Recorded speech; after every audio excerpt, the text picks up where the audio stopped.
यहाँ पर एक्शन कमजोरी का है। 15% से ज्यादा कमजोर है हमारा ऑल टाइम फेवरेट बीएसई। क्या वजह है कि आज इतनी तेज गिरावट देखने को मिल रही है इस स्टॉक में? 500 रुपये नीचे, 16-17% अब नीचे हो चुका है। एक ऑर्डर आया है सेबी की तरफ से, क्या लिखा है इस ऑर्डर में, आइए जानते हैं।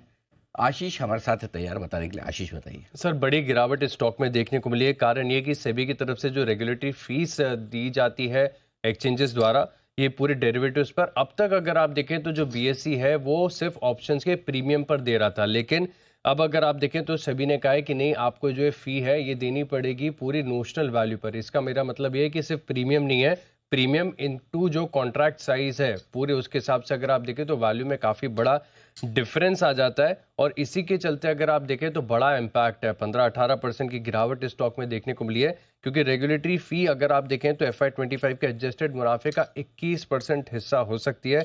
और फिलहाल अगर आप देखें तो इससे ब्रोकरेज हाउस का मानना है कि ईपीएस के इम्पैक्ट तकरीबन 15 से 18% का देखने को मिल सकता है। हालांकि ब्रोकरेज की कुछ नोट्स और रिपोर्ट्स में ये भी पढ़ रहा था कि जहां पर माना जा रहा है कि अगर बीएसई की तरफ से जो ट्रांजैक्शन चार्जेस हैं ये 25% और जो क्लियरिंग चार्जेस है अगर वो 10% बढ़ा दिए जाए तो इसका जो इम्पैक्ट है वो थोड़ा सा रिड्यूस हो सकता है, केवल 2 से 5% हो सकता है, जिसका इम्पैक्ट अभी फिलहाल के लिए काफ़ी ज़्यादा नज़र आ रहा है। और एनएसई अगर आप देखें तो इन्हीं सेम ट्रेड्स के ऊपर, डेरिवेटिव्स पर आप देखें तो पूरी जो नोशनल वैल्यू है इसके ऊपर टैक्स भरता है, तो मोस्ट लाइकली इन्हें भी इसी प्रकार से भरना पड़ सकता है।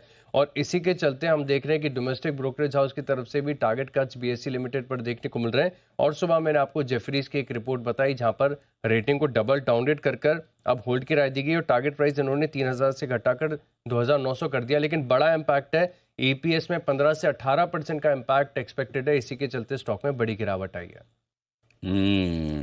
ये है आपके लिए बीएसई पर डबल डाउनग्रेड का असर जो आता हुआ दिखाई जेफरीज की तरफ से। लेकिन देखना है इम्पैक्ट 5% के आसपास का बताया जा रहा है प्रॉफिट पर।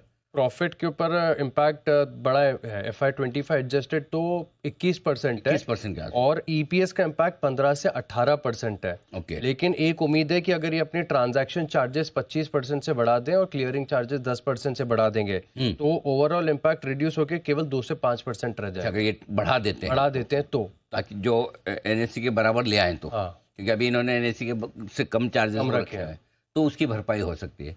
देखते हैं, लेट्स सी बीएसई की तरफ से क्या किस तरह के स्टेटमेंट्स आते हैं। हम कोशिश भी कर रहे हैं बीएसई के मैनेजमेंट से बात करने की, मुलाकात करने की, तो एक अंदाजा लगे एग्जैक्टली क्या कुछ होता हुआ दिख रहा है वहाँ पर। लेकिन फिलहाल बीएसई के लिए बड़ा झटका लगता हुआ दिखा है। इंटरेस्टिंग चीज़ है। जैन साहब कहाँ हैं? जैन साहब है ना?